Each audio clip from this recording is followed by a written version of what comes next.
ये लड़के, क्या नाम है तेरा? अजय।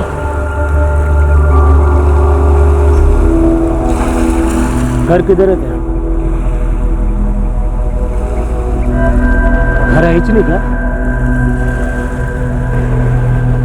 मेरे साथ चलेगा? खाने को मिलेगा, सोने को जगह मिलेंगी।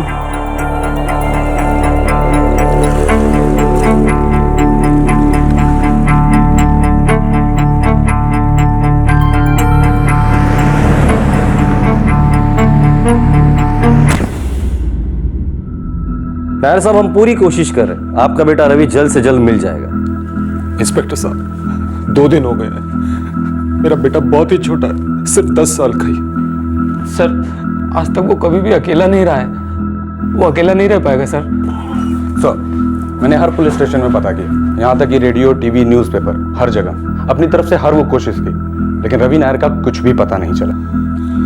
इंस्पेक्टर साहब, आप कुछ भी कीजिए, आप मेरे बेटे को ढूंढ लीजिए प्लीज। नायर साहब, बड़ी अजीब बात है, अभी तक आप लोगों को फिरौती के लिए फोन नहीं आया है। ठीक है, टेंशन मत लीजिए, 2 करोड़ की आबादी वाला शहर है हमारी मुंबई, वक्त तो लगेगा ही।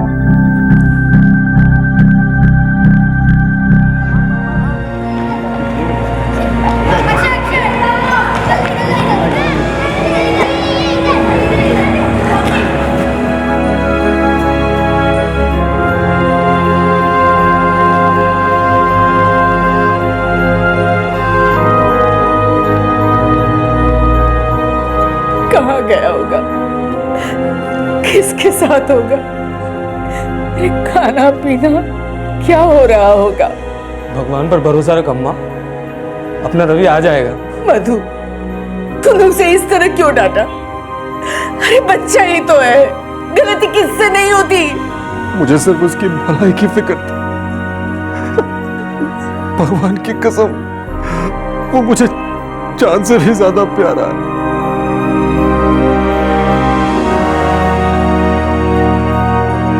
दो करोड़ की आबादी वाले शहर मुंबई में अगर आप सिर्फ सड़क पर खड़े हो जाएं तो लोगों के धक्के आपको पता नहीं कहां से कहां पहुंचा सकते हैं। और यहां बात हो रही थी एक 10 साल के बच्चे रवि नायर की, जो घर से गायब हो गया था। किसी को अंदाजा नहीं था कि क्या उसका अपहरण हुआ है, ट्रैफिकिंग हुई है या क्या हुआ है। 2 दिन पहले 10 साल का रवि अपना घर छोड़कर चला गया था। आखिर क्यों?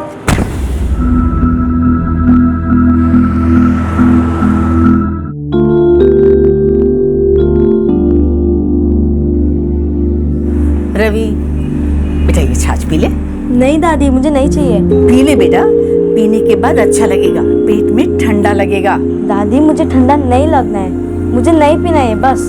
रवि बेटा, अपनी बूढ़ी दादी को ऐसे परेशान नहीं करते, पी लेना। ओके फाइन दादी, पी लूंगा, लेकिन मेरी एक कंडीशन है। कैसी कंडीशन? मैं क्लासेस से आने के बाद सीधे खेलने जाऊंगा और आप पापा को मनाओगे, प्रॉमिस करो। ब्लैकमेल करेगा अपनी दादी को? दादी ब्लैकमेल नहीं, डील है। बोलो हाँ या ना? सपोर्ट करोगी तो अभी क्विकली ये छाछ पी लूंगा, वरना मैं जा रहा हूँ, बाय। अरे रुक तो, ले पी ले, मैं मनाऊंगी तुम्हारे पापा को। और अगर पापा नहीं माने तो? नहीं, कैसे मानेगा, बेटा है मेरा। ले पी ले, देख संभाल के क्लास को जाना। दादी हमारी डील मत भूलना, ओके? ओके। कुछ भी मत बोल यार आरती। तू कल क्लास में सो रहा था क्या? कल सरिता मैम ने क्लियरली कहा था कि आज क्लास 5 o'clock तक होगा। लेकिन आज 4 बजे मेरा क्रिकेट का मैच है। वो तू देख ले, क्रिकेट ज्यादा इम्पोर्टेंट है या मैथ्स के प्रॉब्लम्स? वैसे भी तू मैथ्स का तेंदुलकर तो है नहीं। Fraction, parts of the whole.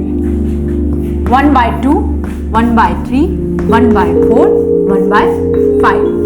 Fraction समझने के लिए हम शुरू करेंगे नंबर 1 से, उसके बाद हम हायर नंबर की तरफ जाएंगे। Okay ma'am? Yes Ravi. Ma'am क्या आज हमारी क्लास 5 बजे तक होने वाली है? बिल्कुल लेने वाली है, और आपको मैंने ये बात कल क्लास की एंडिंग में बताई थी ना, लेकिन शायद तुम्हारा ध्यान तो घर जाने पर था। तुम्हें 5 बजे तक बैठने में कोई प्रॉब्लम है? नो मैम, कोई प्रॉब्लम नहीं है। चलिए, अब ये 1/2। इमेजिन करो कि ये सर्कल 1 है और ये इसका हाफ है, तो इसका 1/3 क्या होगा? मैम यस रवि बोलो, 1/3 क्या होगा? मैम क्या मैं आज घर जल्दी जा सकता हूँ? वो क्या है ना, मेरी दादी का उपवास है तो मुझे उन्हें मंदिर लेके जाना है। उन्होंने मुझे कहा भी था कि मैं आज घर जल्दी आ जाऊँ बाय 3:30।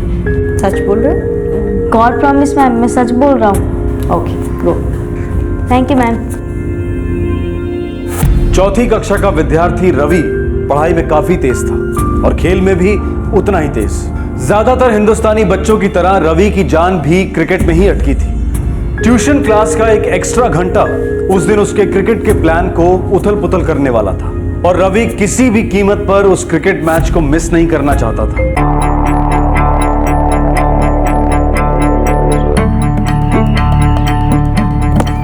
आजा आजा आजा।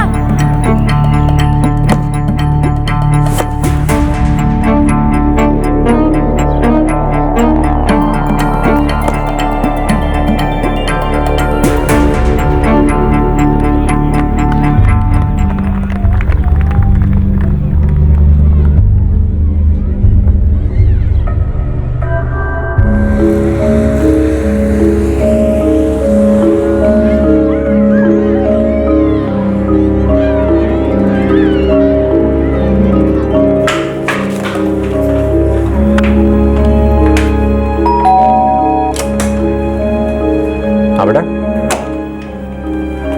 अंकल रवि अपना कंपास बॉक्स भूल गया था। लेकिन रवि कहाँ है? वो तो उसकी ग्रैंडमदर के साथ गया है ना अंकल, टेंपल गया है। क्या? हाँ अंकल, रवि ने तो सरिता मैम को ऐसे ही कहा था। वो तो क्लासेस से 3:15 को ही निकल गया था। क्या कह रहे हो तुम? पर उसकी दादी तो अभी गई है 4 बजे अकेले। मुझे ये सब नहीं मालूम, मुझे जाना है। बाय।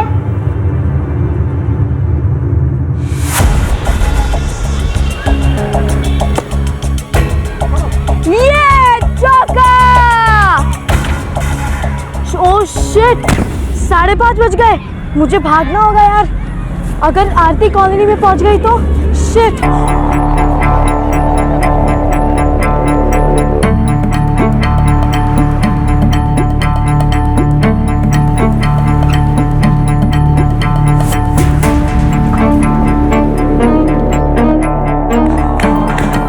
आरती तू कब आई? मैं तो कब की आ गई।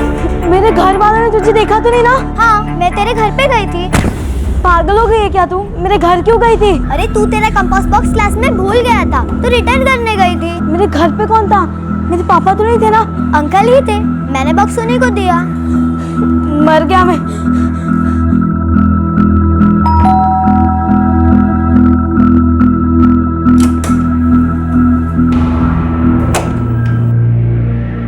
हाय पापा। कहाँ गया था? क्लासेस पापा। और क्लासेस से? पापा वो आज क्लासेस में एक्स्ट्रा टाइम था, एक्स्ट्रा क्लासेस थी। बुरी तरह हाफ रहा है तू, पसीने में लथपथ है। तू क्लासेस से लौट रहा है या फिर क्रिकेट खेल कर आ रहा है? गॉड प्रॉमिस पापा, क्लासेस से ही आ रहा हूँ। ठीक है, तू हिलना नहीं यहाँ से। मैं अभी सरिता मैडम को फोन लगाकर पूछता हूँ कि तू क्लासेस से कितने बजे निकला था। और अगर आज तेरी बात झूठी निकली ना तो याद रखना, मैं आज क्या तुझे घर से बाहर कर दूंगा।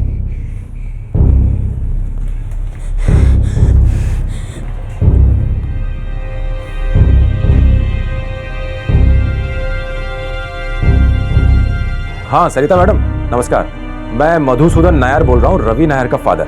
यस मिस्टर नायर बोलिए। Madam if you don't mind, एक बात पूछनी थी आपसे। श्योर। आपके यहाँ कुछ एक्स्ट्रा क्लासेस थी आज 5 बजे तक? जी था। रवि कितने बजे निकला क्लासेस से? रवि तो 3:15 को ही निकल गया था और बोल रहा था कि उसे अपनी दादी के साथ मंदिर जाना है। ऐसा कहा उसने? कह रहा था कि आज उसकी दादी का उपवास है और उनके साथ उन्हें 4 बजे तक मंदिर जाना ही जाना है। Thank you so much.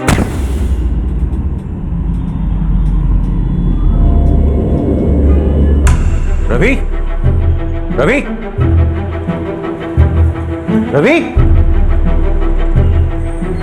Ravi, Ravi, Ravi, Ravi को देखा क्या? तुमने रवि को देखा?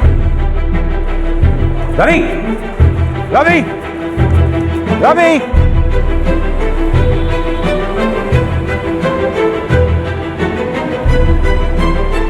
नहीं अंकल, रवि तो यहाँ नहीं आया था। वो ये आया था अंकल, थोड़ी देर खेल रहा था, फिर एकदम टेंशन में आया और गेम के बीच भागकर बोला कि घर जाना है।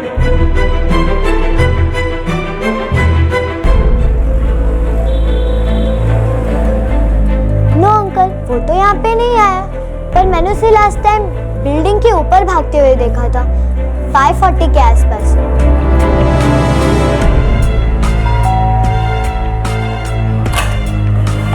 हाँ जी मैं रवि का फादर हूँ। आपके बेटे अजय का क्लासमेट हूँ। अजय है घर में? हाँ है ना, कोई बात है क्या?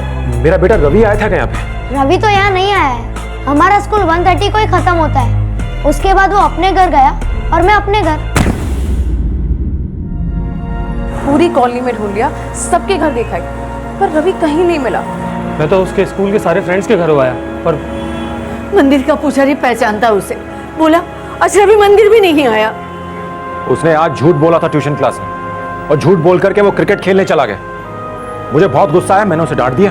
अभी झूठ बोलना भी कोई अच्छी बात है? बच्चा है, बचपन में हम सबने झूठ बोले होंगे। हे भगवान, कहाँ गया होगा हमारा बच्चा?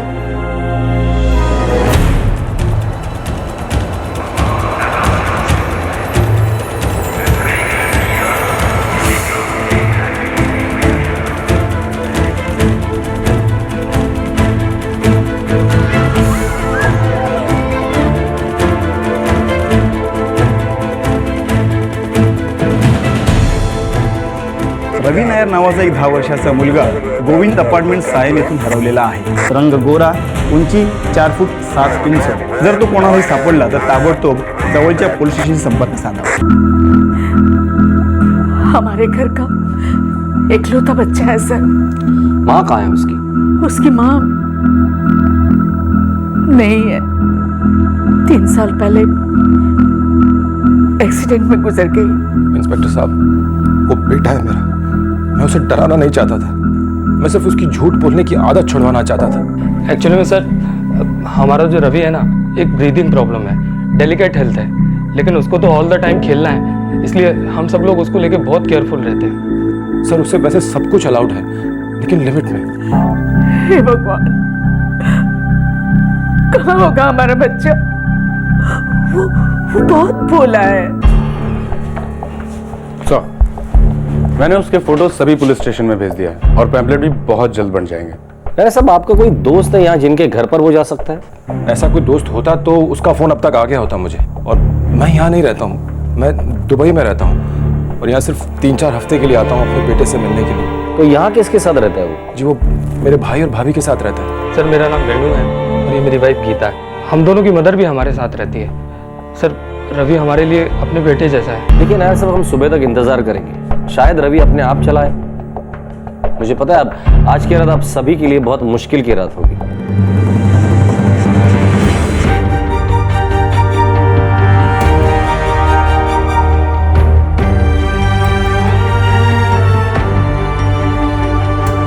दो दिन 2 रातें बीत चुकी थी और रवि की कोई खबर नहीं थी। रवि के पिता ने कभी इमेजिन भी नहीं किया होगा कि इस तरह जरा से गुस्से से रवि इतना डर जाएगा कि घर से भाग जाएगा। और रवि के पिता का गुस्सा दरअसल गहरी फिक्र से उभरा था जो रवि की तबीयत को लेकर था। अब एक बहुत बड़ा सवाल दर्द और डर की दस्तक दे रहा था। रवि कहाँ था? क्या ये 10 साल का बच्चा अपने आप घर लौट पाएगा?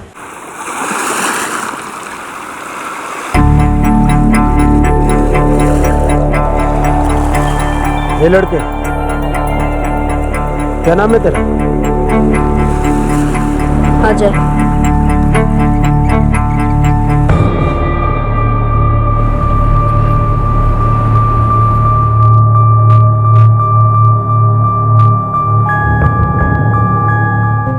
ओम भूर्भुवस्वः तत्सवितुर्वरेण्यं भर्गो देवता।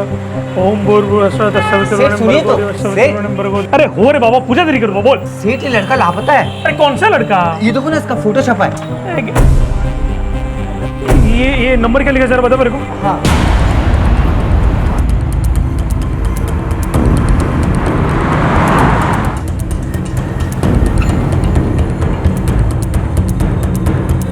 इधर आया था साहब। कब? अभी 3 दिन पहले। 10 अक्टूबर को?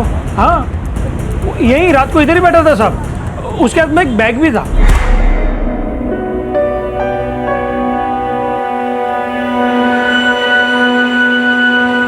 रघु, बच्चा कौन है?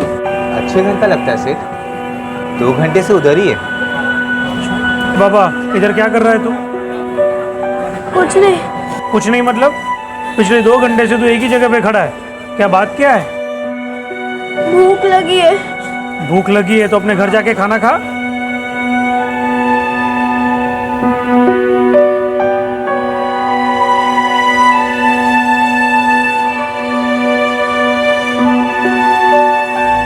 देवलास ना, हाँ अभी इधर से सीधा अपने घर जाने का, इधर उधर भटकने का नहीं, फालतू में किसी से मच करने का नहीं। हाँ ज्यादा शानपट्टी किया तो कोई उठा के लेके जाएगा, हाथ पैर काट के भीख मांगने को लगाएगा तेरे को। करते का? हाँ घर जा बाबा, जा जा। सच कहूं साहब तो मुझे लगा इधर आजू बाजू का छोकरा होएगा, वो घर पे मच कटकट हुआ रहेगा तो खाना खा के वापस चला जाएगा। पता नहीं था ये तो अचानक एकदम ऐसे ही गायब होने वाला है। आपको कुछ आइडिया वो किस तरफ गया होगा, कहाँ, मतलब कुछ बोला उसने? कसम से साहब कुछ नहीं मालूम। बच्चे को खाना खिलाकर अपनी इंसानियत तो दिखा दी आपने, पर एक नागरिक का फर्ज भूल गए। पुलिस स्टेशन में फोन किया होता, कितना वक्त लगता है फोन करने के लिए? पता होता कि वो गुम होने वाला है तो मैं आपको एक फोन नहीं मार सकता था क्या? मैं भी बाल बच्चे वाला इंसान है, ये दर्द क्या है वो मैं समझ सकता है सर।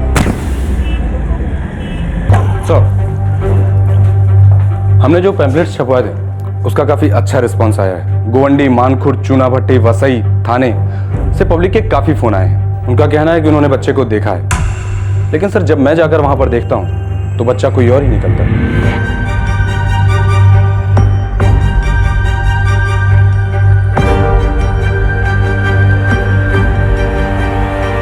3 दिन हो गए अभी तक नहीं मिला ये रवि नायर। मोरे, गुजरात, दिल्ली, एमपी और राजस्थान तीनों स्टेट के पुलिस कंट्रोल रूम को अलर्ट कर दो। मुझे डर है कि ये लड़का गलत हाथों में ना लग गया। सर और एक बात, सीएसटी और कुर्ला टर्मिनस के पिछले 3 दिन के सीसीटीवी फुटेज मंगवा लेना, शायद लड़का दिख जाए। ये लड़का या तो खुद घर छोड़कर भागा है या कोई भगाकर लेके गया है उसे।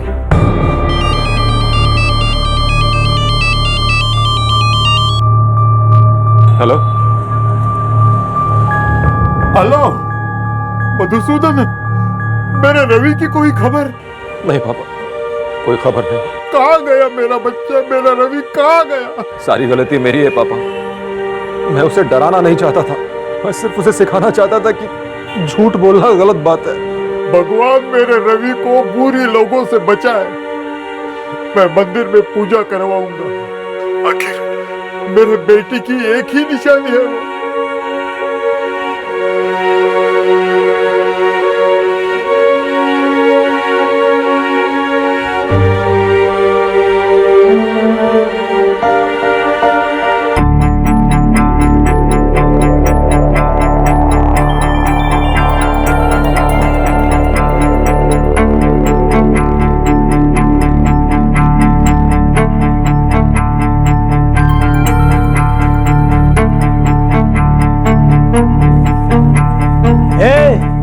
भरपेट खाओ, जितना मनता है दबा के खाओ। ये ले खा, ये ले खा खा खा खा खा और फिर सो जाओ मस्त। कल अपन लोग बाहर जाएंगे।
ओए छोकरे, रोते नहीं, लास्ट में जाकर सब ठीक हो जाता है। आंख बंद, दिमाग बंद, सब बंद, समझा? चल सो जा।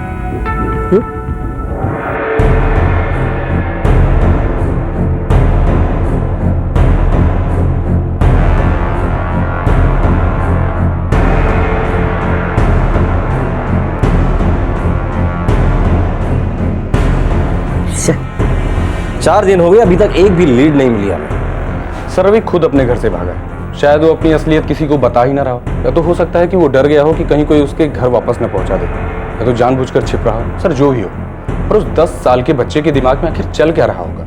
मोरे, एक बार बच्चे का मरा हुआ मुंह माँ बाप देख सकते हैं, पर बच्चा गुम है, इससे बड़ा दुख उनके लिए कोई हो ही नहीं सकता। हर पल उन्हें खलता होगा, कहाँ होगा मेरा बेटा, किस हाल में, पूरी जिंदगी की वाट। माँ बाप, भाई बहन, दादा दादी, सबकी।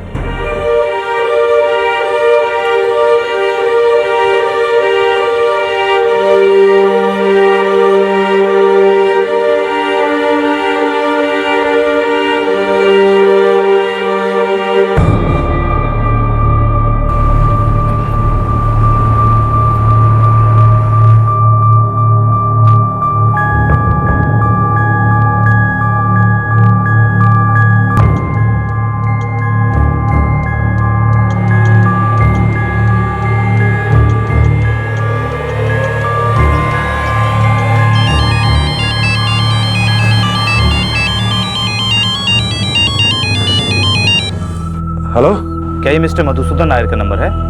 हाँ, मैं मधुसूदन नायर बोल रहा हूँ। आप कौन? जी, आपका बेटा रवि। आपने रवि को देखा है? कहाँ है वो?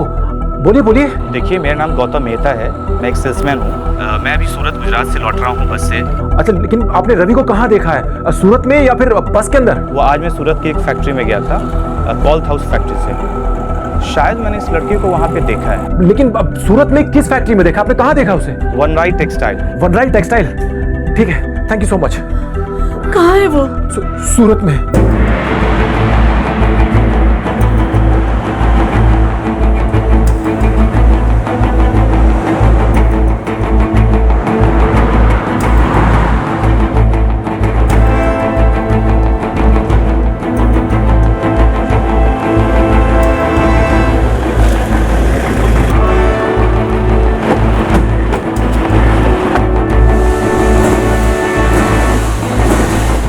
यही है मेरा बेटा। लेकिन इसे तो हमने पहले कभी नहीं देखा। गौतम मेहता, अंबर क्लोथिंग्स मुंबई का सेल्समैन आपके यहाँ कॉल पर आया था, उसने देखा इसे। कहाँ देखा है? आप ही की फैक्ट्री में देखा है, और जब वो वापस लौट रहा था बस में, उसने गुमशुदा का पोस्टर देख करके मुझे तुरंत फोन किया था। देखिए, मैं आपकी तकलीफ समझ सकता हूँ, लेकिन हमारी कंपनी बहुत ही जानी मानी और कायदे कानून से चलने वाली कंपनी है। हमारे यहाँ कोई भी बच्चा काम नहीं करता है, और ना ही पहले कभी करता था। नहीं, हम वो नहीं कह रहे। आपकी फैक्ट्री के आसपास शायद भटक रहा हो, या शायद किसी के साथ देखा हो। हाँ, हमारी फैक्ट्री के पास एक चाय की दुकान है, एक बच्चा वहां पर काम करता है, आप वहीं जाकर देख लीजिए, शायद आपको मिल जाए। अगर आपको मेरी फैक्ट्री की तलाशी लेनी है तो मुझे कोई दिक्कत नहीं है, लेकिन खामखा आपका टाइम वेस्ट होगा। हमारे यहाँ कोई भी बच्चा काम नहीं करता।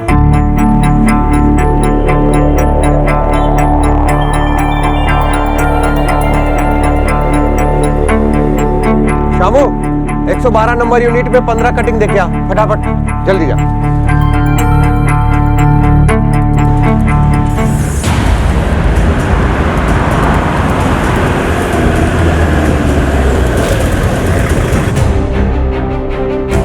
सही साहब, रवि नाम का कोई छोकरा मेरे यहाँ काम नहीं करता। जो छोकरा तुम्हारे यहाँ काम करता है उसका नाम क्या है? सामू। हाँ, तो शामू को बुलाओ, हो सकता है वही मेरा बेटा हो, उसने अपना नाम बदलाओ। वो चाय देने गया, 10-15 मिनट में आ जाएगा।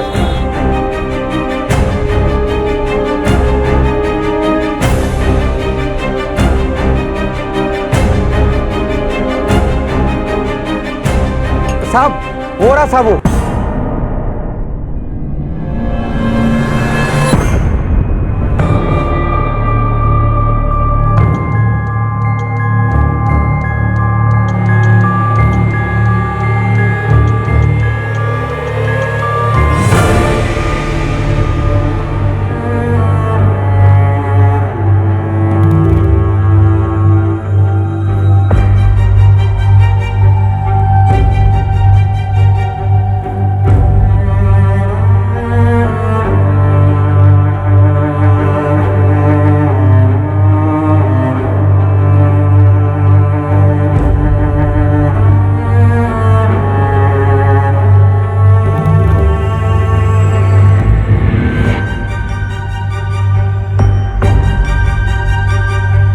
सर ये अजीब नहीं लगता कि कोई लड़का अपने घर का रास्ता भूल गया हो?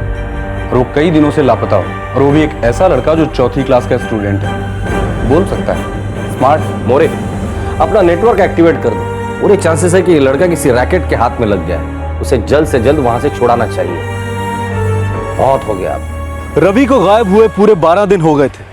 ना तो पुलिस और ना ही रवि के परिवार के हाथ कोई ऐसा सुराग लगा था जो ये बता सके कि रवि कहां होगा और उसके साथ क्या हुआ होगा। भरपूर कोशिशें की जा रही थी, पैसा खर्च किया जा रहा था, लेकिन 12 दिन बाद भी नायर परिवार पर मायूसी और खौफ की घटाएं घनी होती जा रही थी। रवि के कभी ना मिलने की सच्चाई पूरे परिवार को खंजर की तरह चीर रही थी, और इस बेहद बेबस माहौल में अचानक उम्मीद ने एक हल्की सी दस्तक दी।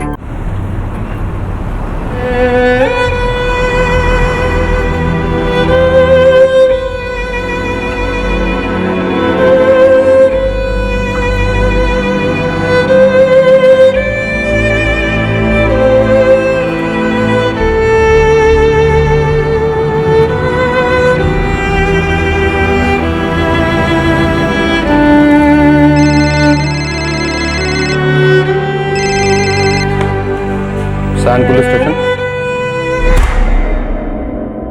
सर, रवि मिल गया। क्या? कहाँ मिला? चूना भट्टी पुलिस स्टेशन से फोन आया था, वो वहीं पर है। क्या हुआ? अम्मा, रवि मिल गया। वो ठीक तो है ना?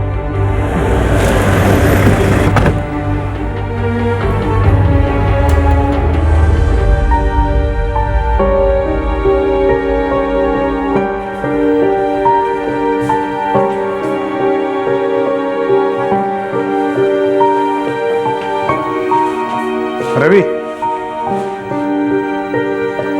बेटा रवि, इतने दिन कहाँ थे तुम? ये चूना भट्टी के रास्तों पर घूम रहा था। अपने एक ट्रैफिक हवलदार ने इसे पहचान लिया।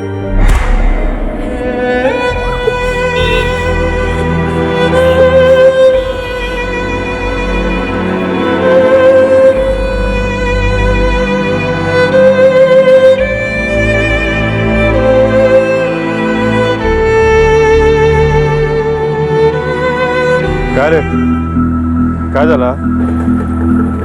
अरे तो क्या चला, बोलना।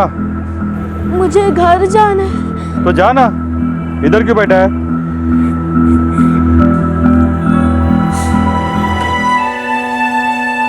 घर से भागकर आया है? कहाँ है तेरा घर? मुझे याद नहीं है।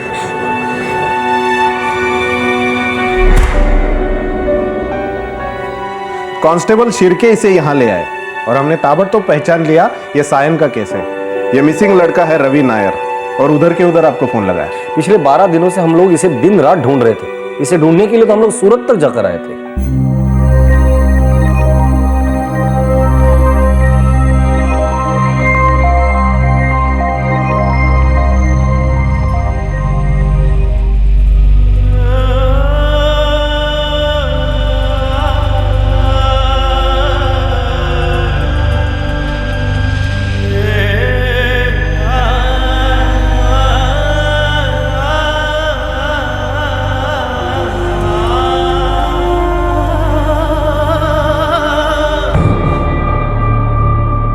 रवि के मिलने के तुरंत बाद पुलिस ने रवि से ज्यादा सवाल जवाब नहीं किए कि वो इतने दिन कहां था, क्या कर रहा था। रवि से बात करने के लिए एक चाइल्ड काउंसलर की हेल्प ली गई। रवि से बात करने के लिए एक चाइल्ड काउंसलर की हेल्प ली गई। रवि ने उस काउंसलर को बताया कि वो 10 दिन माइकल नाम के एक आदमी और कुछ दूसरे बच्चों के साथ रह रहा था। रवि उन बच्चों के साथ खेलता था। कभी कभी माइकल उन्हें घुमाने ले जाता था, साइट सीइंग करवाता था। रवि को घर की याद तो बहुत आती थी, पर उसका डर बढ़ता जा रहा था कि उसके पापा, उसके फादर उसे बहुत डांटेंगे। और इसी याद में, डर में, ये मासूम 10 साल का बच्चा रो रो कर बेहाल था। 22 अक्टूबर 2012 को घर छोड़ने के 12 दिन बाद रवि माइकल के घर से दबे पांव भाग निकला और चूना भट्टी के पास एक ट्रैफिक हवलदार ने उसे नोटिस किया।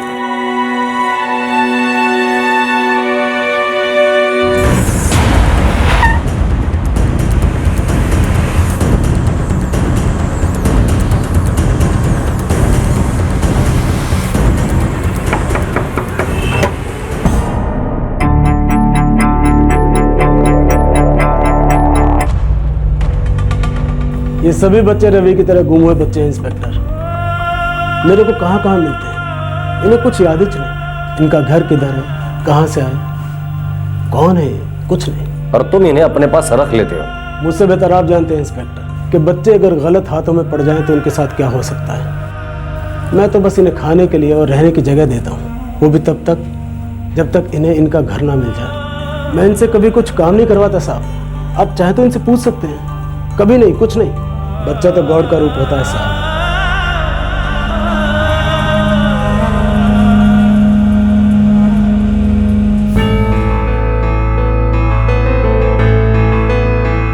खा बेटा।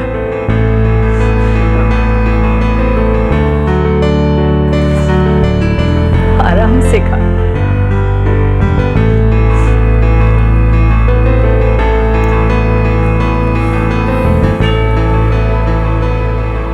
रवि, कभी कभी मुझे बहुत गुस्सा आता है, पर इसका मतलब ये नहीं है कि मैं तुमसे प्यार नहीं करता। मुझे गुस्सा आता है क्योंकि मैं तुमसे बहुत प्यार करता हूं, और सबसे ज्यादा प्यार करता हूं। मुझे तो तुमने तुम्हारी अम्मा,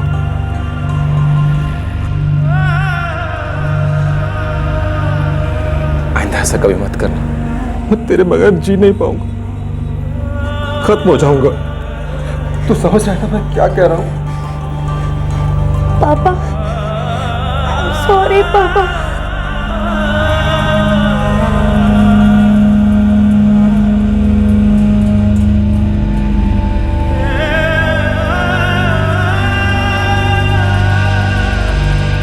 बारह दिन तक घर से बाहर रहने के बाद एक 10 साल का बच्चा अपने घर सही सलामत लौट आया। मुंबई जैसे शहर में ये किसी चमत्कार से कम नहीं। एक रेस्टोरेंट के मालिक ने उसे खाना दिया, एक मसीहा किस्म के इंसान ने उसे 10 दिन आश्रय दिया, उसे बेगिंग माफिया और ह्यूमन ट्रैफिकिंग की चीलों से बचा कर रखा। एक ट्रैफिक हवलदार ने अपने ड्यूटी की मांग के परे इस बच्चे से बातचीत की और सही कदम उठाकर उसे स्थानीय पुलिस को सौंप दिया। और आखिरकार रवि नायर घर लौटा और इसके साथ ही नायर परिवार में जिंदगी लौट आई। एक पिता जिसे बेटे की फिक्र थी, एक बेटा जिसे पिता का डर था। मधुसूदन और रवि का रिश्ता हम सबके घरों में पनपता है।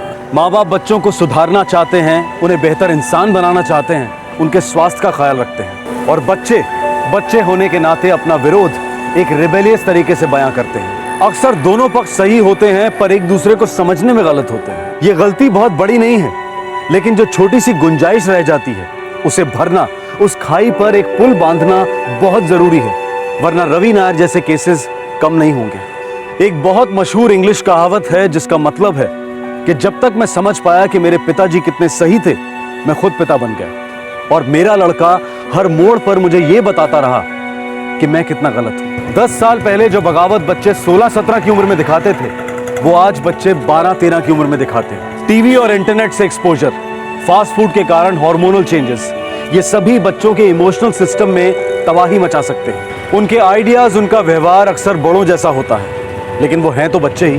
किसी भी पीढ़ी में बच्चों की बगावत के साथ डील करना कभी आसान नहीं था, लेकिन जनरेशन गैप को मेंटेन करते हुए भी जिंदगी निकल जाती थी। लेकिन आज की पीढ़ी में इस गैप को बनाए रखना या इग्नोर करना कोई ऑप्शन नहीं है। यह अनिवार्य हो गया है कि माँ बाप बच्चों के दोस्त बने और पेरेंटिंग के, पालन के नए तरीके खोज निकालें, नए कायदे बनाएं। हम ये अक्सर भूल जाते हैं कि हम बच्चों से नहीं बल्कि लिटिल एडल्ट से बात कर रहे हैं। हमारे आज के एपिसोड की दूसरी कहानी।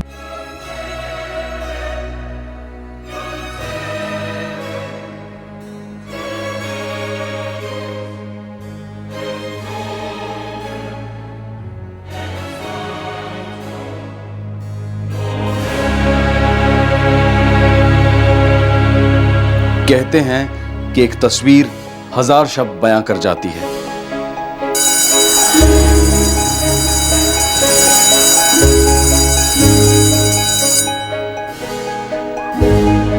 लेकिन कभी कभी जुबान से निकले चंद अल्फाज एक तस्वीर को बदल सकते हैं, जिंदगी की तस्वीर को। ओके बच्चों, टाइम अप। सब अपनी पेंसिल नीचे रखो।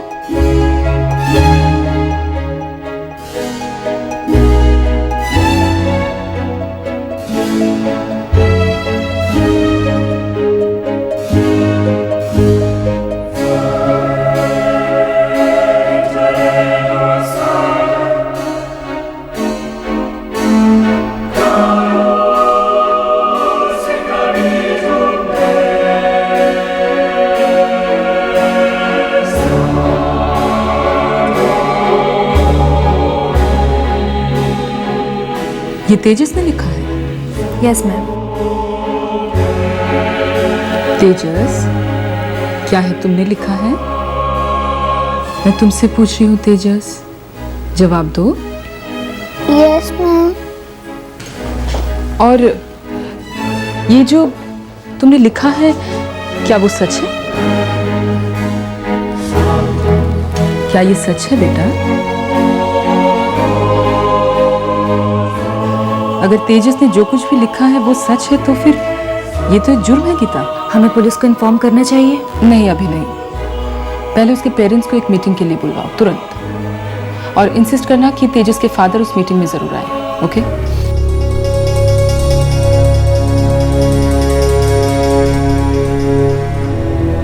सेकेंड स्टैंडर्ड में पढ़ने वाले तेजस ने अपनी नोटबुक में कुछ ऐसा लिख दिया था जिसने उसकी टीचर और उसके प्रिंसिपल के रोंगटे खड़े कर दिए थे। उन्होंने तुरंत कुछ करने का फैसला किया। अभी तक पेरेंट्स टीचर मीटिंग में हमेशा सिर्फ तेजस की मां आती थी, लेकिन इस बार स्कूल ने तेजस के पिता को बुलवाना भी जरूरी समझा। आखिरकार ये क्या माजरा था? ये कैसी संगीन दस्तक थी?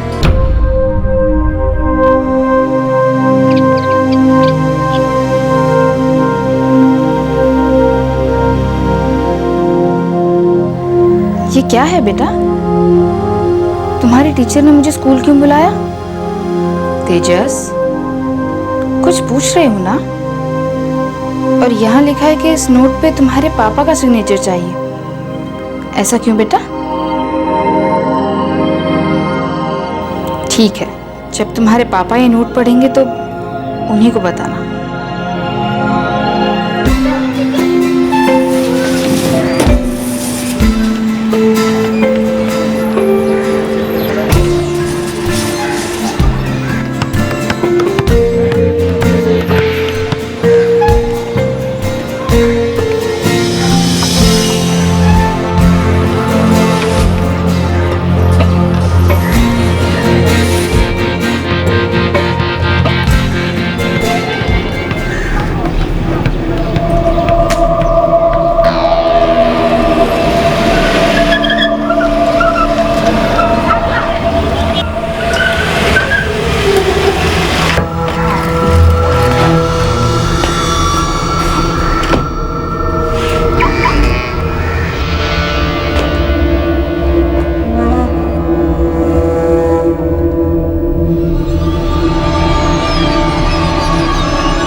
एक कटोरी में दाल परोसी है, दवाई का डोज दे रही हूँ। चम्मच भर से ज्यादा नहीं है ये। और नहीं बनाई? बनाई है ना। तो कब डालोगी? बस। क्या ये सब्जी में नमक डाला है या नमक की सब्जी बनाई है? मैंने चखी थी, बराबर तो है। बराबर है? ये सब्जी बराबर है? हाँ।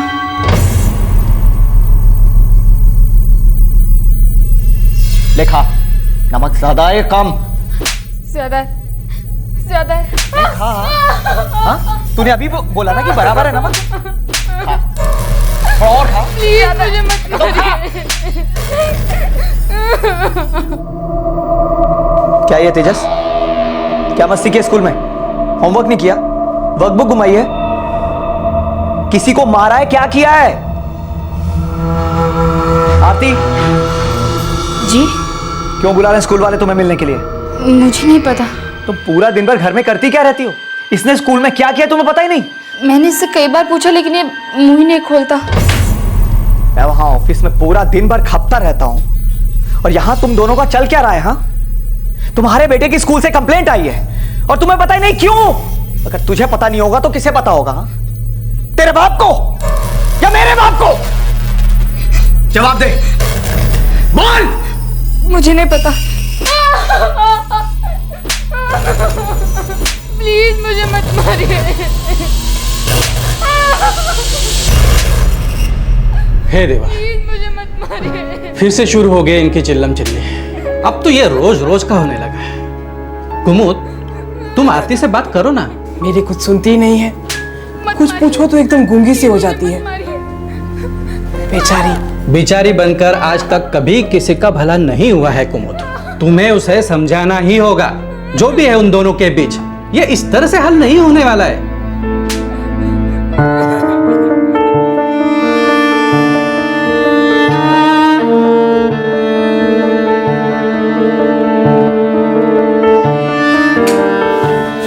मम्मी प्लीज लाइट मत बंद करो ना, मुझे डर लगता है। बेटा अगर मैं लाइट बंद नहीं करूंगी तो तेरे पापा आके कर देंगे। सो जा।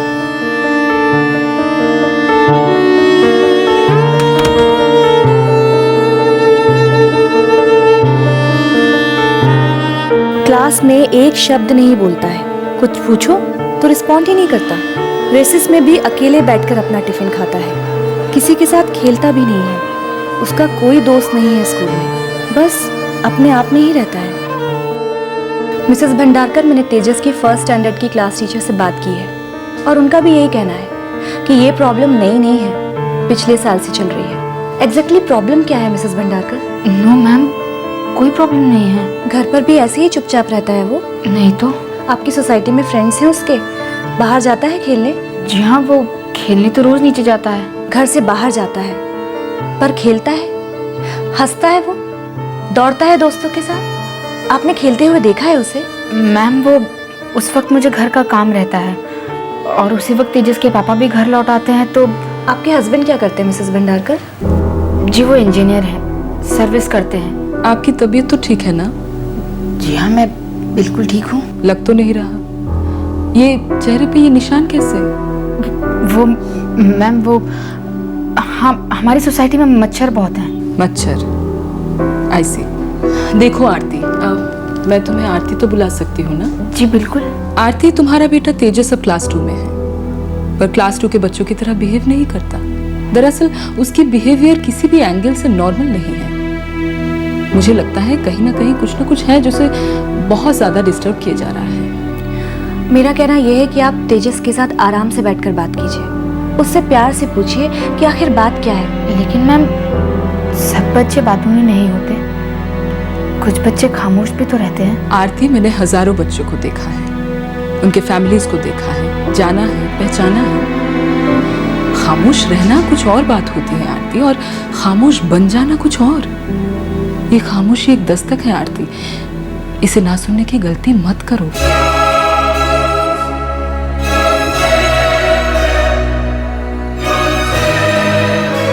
तेजस को जरूर कोई तकलीफ थी, उसका बिहेवियर नॉर्मल नहीं था। इस हद तक अटपटा था कि हर किसी को दिखाई दे रहा था। लेकिन तेजस के अलावा किसी को नहीं मालूम था कि तेजस इतना डरा हुआ, इतना खामोश क्यों रहता है। पर एक और इंसान था जिसे शायद इस प्रॉब्लम की जड़ का आभास था, और वो थी तेजस की मां आरती। लेकिन वो तेजस की क्या मदद करती, कैसे करती?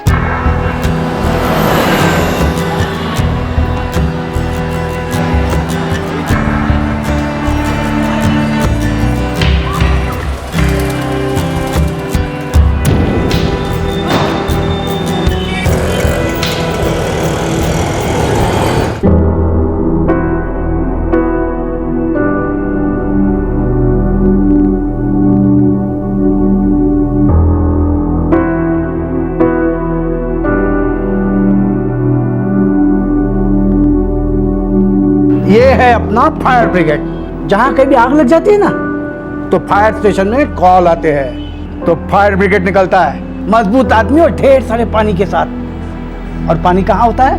ये यहाँ इस टैंक में। अब तुम मुझे बताओ, गाड़ी कैसे निकलती है, कैसे आवाज करती है? अरे फायर इंजन की आवाज, टन टन टन टन टन टन टन टन टन टन टन टन टन टन टन। सुनी नहीं क्या तूने?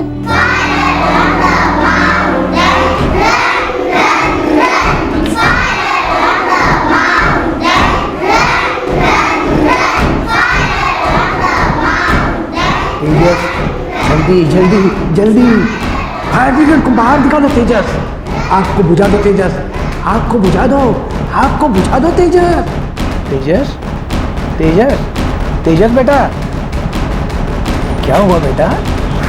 नाना, अब कभी नानी को मारते हो? सही बेटा, कभी नहीं।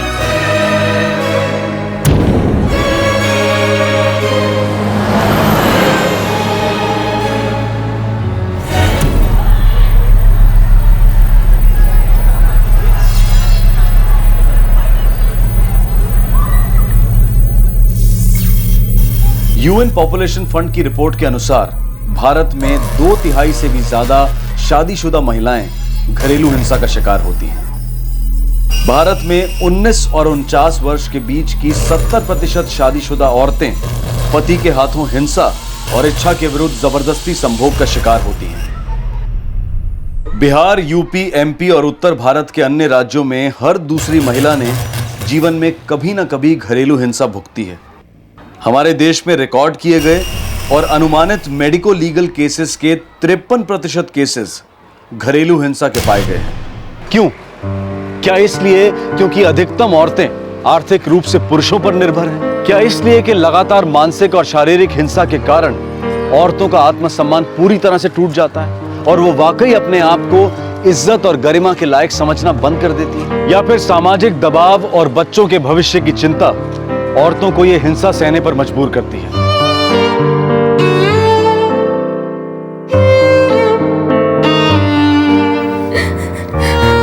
सबके साथ होता है बेटा। बर्दाश्त नहीं होता है। खाने में नमक कम हो मारते हैं, चाय टाइम पे ना मिले मारते हैं, हर छोटी बात पे मारते हैं, हर वक्त इतना गुस्सा। शादी का मतलब निभाना है और वो जिम्मेदारी सिर्फ हम औरतों की होती है। मर्द चाहे जितना बदसलूकी से पेश आए, बर्दाश्त तो हम औरतों को ही करना पड़ता है ना बेटा। दर्द होता है आई, बहुत दर्द होता है। कभी कभी तो लगता है कि तेजस भी ये सब सीखेगा और एक दिन वो भी मुझे मारेगा। तू देवेन को मारने का मौका ही मत दे बेटा। सब काम एकदम टाइम पे बराबर करके रखना। उसे प्यार से बात कर, सच धज के रहे, सब ठीक हो जाएगा बेटा। 8 साल हो गए आई, मैंने सब कुछ करके देख लिया, एक बेहतर दिन नहीं देखा। आई मुझे यहाँ तेरे और बाबा के साथ रहने आई। देख बेटा, क्या है ना, हम जिस समाज में रहते हैं ना, वहाँ औरतों की पहचान उनके घर से होती है। वो कैसी बहू है, कैसी बीवी है, कैसी माँ है, अपना घर कैसे रखती है। अगर तू और तेजस यहाँ रहेंगे तो दामाद जी को कौन संभालेगा? देख बेटा, तुझे भगवान को धन्यवाद कहना होगा कि तेरा पति सिर्फ थोड़ा ज्यादा गुस्से वाला है। अगर उसे शराब की आदत होती, दूसरी औरत के पास जाने की आदत होती तो। पर आरती, तेरा नसीब इतना खराब नहीं जितना तू सोचती है। अरे अपने पति को कोई छोड़ देता है क्या? और तेजस, उसके बारे में तो सोच। क्या वो अपने बाप के बिना रह पाएगा? तुम उसे बाप के बिना पाल सकोगी? आरती, तू परत जा। वो तेरा घोंसला है और अपना घोंसला कभी कोई नहीं छोड़ता।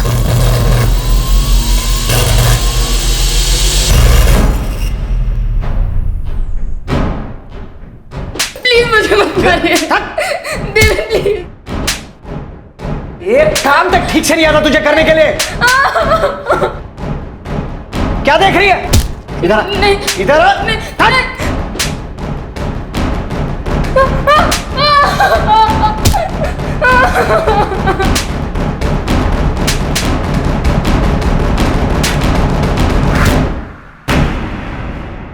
बहुत हो गया आरती, बस अब तुम्हें कुछ करना होगा।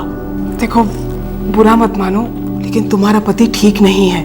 उसका दिमाग ठिकाने पर नहीं है, उसका इलाज करवाना जरूरी है। आरती, कुछ तो बोलो, ऐसे चुप मत बैठो। चुप रहने से कुछ भी नहीं बदला है, कुछ भी नहीं बदलेगा। क्या बोलूं कुमुत्ता, क्या करूं? वैसे ही मुझे हर छोटी से छोटी बात पर मारते हैं। अगर मैंने ये कहा कि आपको मेंटल ट्रीटमेंट की जरूरत है तो वो सर फोड़ देंगे मेरा। तो छोड़ दो उसे, तेजस के लिए, अपने आप के लिए। छोड़कर कहाँ जाऊंगी कुमुत्ता? मेरे आई बाबा कहते हैं कि यही मेरा घर है, मेरा पति मेरा परमेश्वर है। मैं आई बाबा के घर तो नहीं जा सकती, तो फिर मैं रहूंगी कहाँ? और तेजस, उसे कैसे पढ़ाऊंगी? खर्चा कैसे चलेगा? आरती, घर जैसे भी चलेगा, घर चलाने के लिए माल खाने से तो बेहतर ही होगा ना। एक बार घर से बाहर निकलोगी तो सब चीजों के हल मिल जाएंगे। क्या होगा? आधी रोटी खाओगी, तेजस म्यूनिसिपैलिटी स्कूल में जाएगा, लेकिन वो जिंदगी इस जिल्लत भरी जिंदगी से तो बेहतर ही होगी ना। मैं सच कहती हूँ आरती, अगर तेजस इस माहौल में पला ना तो कल को उसकी बीवी भी इस तरह रोते हुए नजर आएगी। ताई सच कहूँ तो यही सोच सोच कर मेरे पैर कांप जाते हैं। एक कहावत है आरती, पैरों की ताकत खड़े होने पर ही पता चलती है। अगर तुम्हें तैरना है तो पानी में कूदना पड़ेगा।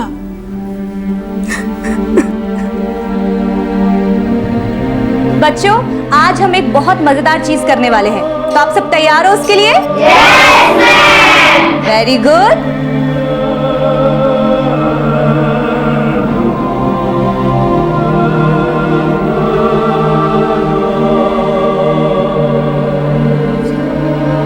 तेजस का पिता शराबी नहीं था, जुआरी नहीं था, व्यभिचारी नहीं था।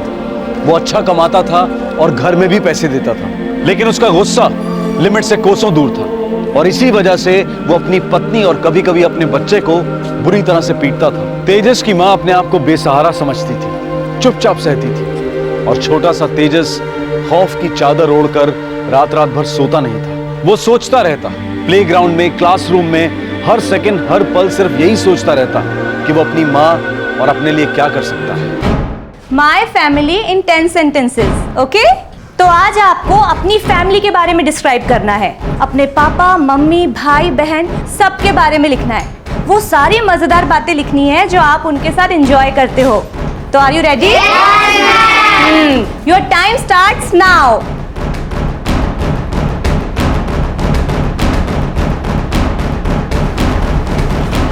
तेजस, क्या हुआ? इतना क्या सोच रहे हो? मैंने तुम्हें लिखने के लिए बोला है, बोलने के लिए नहीं बोला। यकीन मानो तुम्हें बहुत अच्छा लगेगा। चलो जल्दी से लिखो।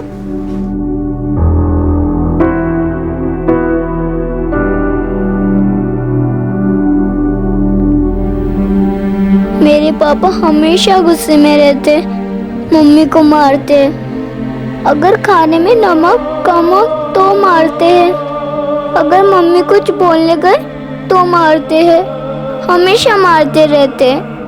हम लोग कभी बाहर नहीं जाते। रीना और सपना और बाकी सब अपने मम्मी पापा के साथ जाते, पर हम नहीं जाते। मम्मी मुझे नाना नानी के घर ले गई थी। उन्होंने कहा बाबा का गुस्सा ज्यादा नहीं है, सबके पापा ऐसे ही होते। पापा कभी कभी कहते कि वो गुस्सा नहीं होंगे, पर वापस गुस्सा हो जाते। अगर मैं उन्हें देख लूं तो भी मुझे मारते। रात में मुझे लाइट ऑन रखने नहीं देते।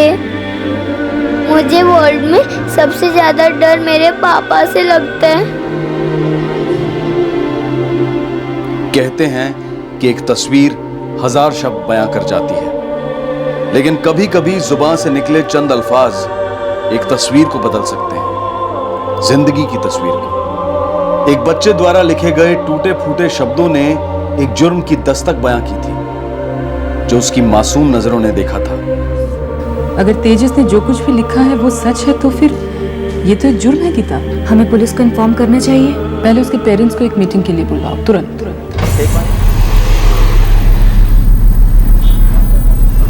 मुझे सच में नहीं मालूम क्या हुआ है। जो भी हो, एक बार ये स्कूल की मीटिंग हो जाने दो, तेजस की खाल उधेड़ के रख दूंगा। ठीक हो जाएगा, और तुम्हारी भी। माँ हो या मजाक हो तुम। तेजस, गो अपनी क्लास में जाकर बैठो। Geeta ma'am, I am sorry, ऐसा कभी नहीं लिखूंगा, पर प्लीज पापा को मत बुलाना। मैंने ये सब झूठ लिखा था। तेजस, आपने कोई गलत काम नहीं किया है, इसलिए डरो मत। पापा मुझे मारेंगे। नहीं मारेंगे तेजस, नहीं मारेंगे। हम आपके पापा से बात करेंगे, ओके? अभी जाओ क्लास में जाकर बैठो। मैडम, ये सच नहीं है। आरती, तुम बताओ ना मैडम को। यस मैम, वो तेजस को बस बढ़ा चढ़ाकर बोलने की आदत है। बच्चे हम बड़ों से अलग होते हैं। वो एक तस्वीर हूबहू वैसे उतारते हैं जैसे उनकी कोमल और मासूम नजरों को दिखता है। आपने कभी नोटिस किया है, बच्चे की झूठ हमेशा पकड़ी जाती है। उनके चेहरे उनके दिल के आईने होते हैं। उनकी हर हरकत सिर्फ एक सच बयां करती है, वो सच जो आप और हम जैसे बड़ी चालाकी से छुपा लेते हैं। आपको पता है, ये पढ़कर हमें सबसे ज्यादा गुस्सा अपने आप पर आया कि इन 2 सालों में एक बच्चे पर हो रहे आतंक को हम रिकॉग्नाइज ही नहीं कर पाए। उसका गुमसुम रहना, उसकी खामोशी, ये सब हमें पुकार रही थी और हम सुन ही नहीं पाए। हमारा काम सिर्फ उन्हें पढ़ाना नहीं है, बल्कि उन्हें एक मजबूत और बेहतर इंसान बनाना है। और अगर हमें लगे कि परवरिश में कहीं पे इंसानियत कुचली जा रही है, बच्चा टेरराइज्ड हो रहा है, तो ये बात पेरेंट्स तक पहुंचाना हमारी ड्यूटी है। और पेरेंट्स के साथ मिलकर एक ठोस कदम उठाने में हम विश्वास रखते हैं, इससे पहले कि बहुत देर हो जाए। मेरी नजर तेजस पर टिकी रहेगी और इसका मतलब यह है कि मैं पता करती रहूंगी कि क्लासरूम में क्या हो रहा है और घर पे क्या हो रहा है। और मुझे ये कहने की सोचना भी मत कि ये आपका पर्सनल मामला है। स्कूल का हर बच्चा हम सभी टीचर्स के लिए पर्सनल मामला है। तेजस जितना आपका बच्चा है, उतना ही मेरा बच्चा है।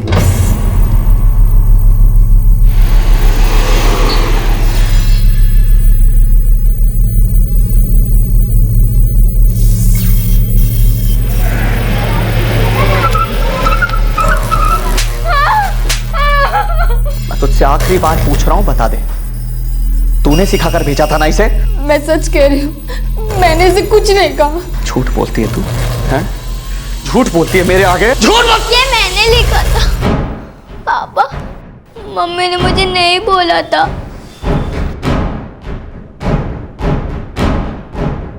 तेरी लोगों को बताएगी जाके, तमाशा दिखाती है।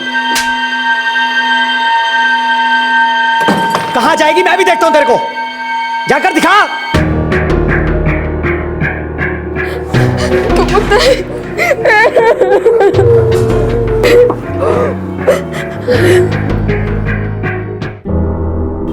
तुम चुप बैठी रही और ये तुम्हारा तेजस बोल उठा। अब तो हार मत मानो, उसे सबक सिखाओ, छोड़ दो उसे। आरती, वो होगा तेजस का पिता, तुम्हारा पति, लेकिन वो एक निर्दयी इंसान भी है। उसका इलाज कराना जरूरी है। तुम अभी कभी निकलो वहां से। मैं अभी के अभी जाऊं कहाँ? ज्यादा दूर नहीं, बस 4 कदम। 2 कदम अपने घर से बाहर और 2 कदम मेरे घर के अंदर। कुमुत्ताई, जब तक तुम्हारे आई बाबा को समझ आएगी तब तक शायद बहुत देर हो चुकी होगी। तब तक तुम मेरे यहाँ नए सिरे से जिंदगी शुरू करो, सब ठीक हो जाएगा। लेकिन हम देवेन को इस तरह नहीं छोड़ सकते, उसे बताना तो होगा।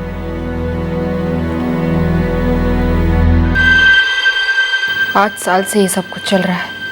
मेरे बेटे तेजस के पैदा होने पर मुझे लगा कि अब हालात बदल जाएंगे। आई बाबा ने भी यही कहा। कुछ महीने तो वो ठीक थे, लेकिन फिर उन्हें गुस्सा आने लगा, हर छोटी छोटी बात पर। ड्रिंक्स लेते हैं आपके मिस्टर? बिल्कुल नहीं, बस चिड़चिड़ापन है। बच्चे को भी पीटते? जी। मैं पिछले 5 साल से इनकी पड़ोसी हूँ। इनके घर में जो भी होता है मैंने सब देखा है। आरती की तरह ये बेचारा बच्चा तेजस भी बहुत बुरी हालत में है। ये बेचारा डर के मारे कभी कुछ बोल ही नहीं पाया, लेकिन जब इसके स्कूल में इसे माय फैमिली पर ऐसे लिखने के लिए बोला गया, तब उस निबंध में इसने सब कुछ लिख डाला कि उसके बाबा घर में कैसा बर्ताव करते हैं, उसकी माँ को क्या क्या सहना पड़ता है, ये खुद क्या महसूस करता है और उसकी फैमिली क्या है। देखिए, घरेलू मामले अगर सिविल तरीके से सुलझे तो अच्छा रहता है, पर यहाँ पर डोमेस्टिक वायलेंस हुई है। हम एक एनसी रिपोर्ट करेंगे और मैं खुद जाकर देवेन भंडारकर से मिलूंगा। लेकिन मैं उस घर में वापस नहीं जाऊंगी, बिल्कुल नहीं जाऊंगी। अब न मैं और मेरा बेटा तेजस इस जुल्म को बर्दाश्त करेंगे। आप देवेन के खिलाफ सख्त से सख्त कार्रवाई कीजिए, इसीलिए मैं पुलिस स्टेशन आने को तैयार हुई हूँ। मैंने इन्हें बुलाया। देखिए, आपकी ड्यूटी बनती है कि इस खराब टाइम पे आप अपनी बेटी और नाती की मदद करें। देवेन से तो हम निपट लेंगे, मगर आरती आपकी एकलौती बेटी है। अगर आप उसे सहारा नहीं दोगे तो कैसे चलेगा? 8 साल भुगतने के बाद उसने एक कदम लिया और बिल्कुल सही कदम उठाया। आपको अपनी बेटी का साथ देना चाहिए।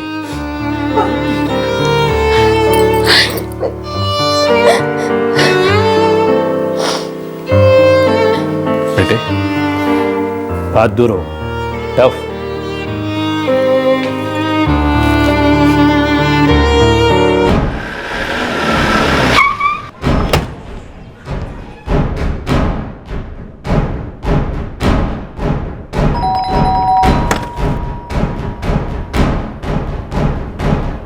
आपके बाद अगर एक भी शिकायत है हमारी बीवी से, हमारे बच्चे से, बीवी के माँ बाप से, पड़ोसियों से या किसी से, तो याद रखना इस एनसी रिपोर्ट को एफआईआर होने में देर नहीं लगेगी और तुम पक्का जेल के अंदर होगे।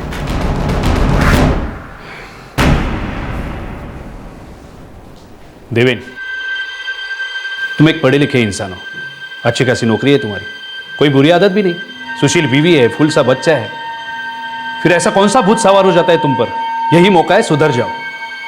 शुक्र करो तुम्हारा बच्चा समझदार है, उसने अपना डर और दर्द दोनों लिख के बयां किया, वो भी स्कूल में।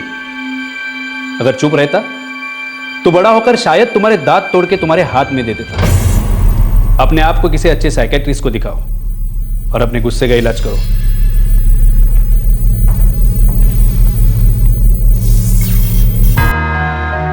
ये रही आपकी स्कूल बैग और ये वाटर बॉटल और ये तुम्हारा टिफिन, तुम्हारे मनपसंद आलू के पराठे। तेजस, बेटा ये लेटर अपनी पॉकेट में रख लो, ये अपनी टीचर को दे देना। उसमें मैंने लिखा है कि आपका बस का रूट अब बदला जाएगा, अब आपको यहाँ से पिकअप करना है, ठीक है? फायरमैन फायरमैन, चलो जल्दी करो हीरो।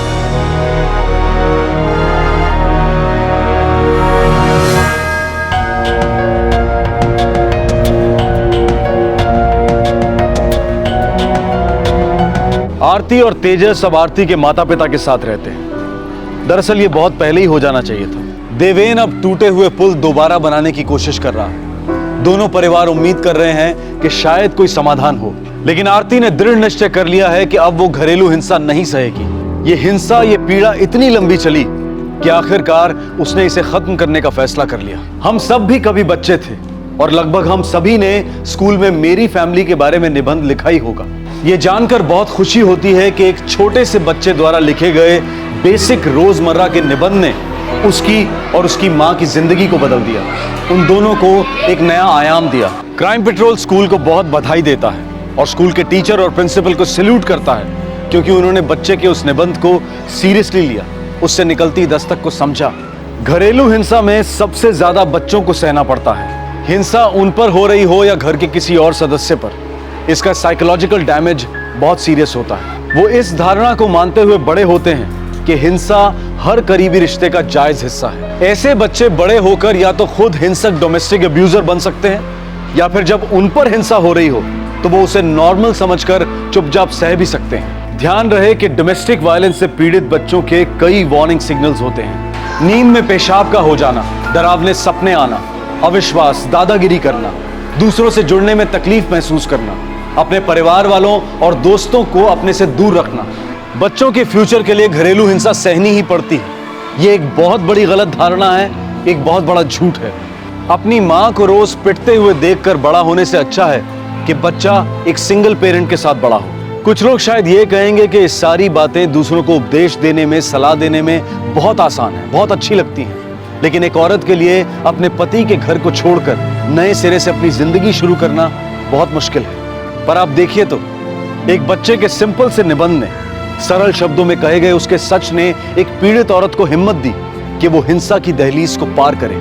अगर आप किसी भी ऐसी औरत से बात करके देखेंगे जिसने हिंसा के कारण बच्चों सहित घर छोड़ा हो, तो वो यही कहेगी, हाँ बहुत मुश्किल था लेकिन नामुमकिन बिल्कुल नहीं। इस तरह के और भी एपिसोड देखने के लिए हमारे चैनल को सब्सक्राइब करें और बेल आइकन दबाना ना भूलें।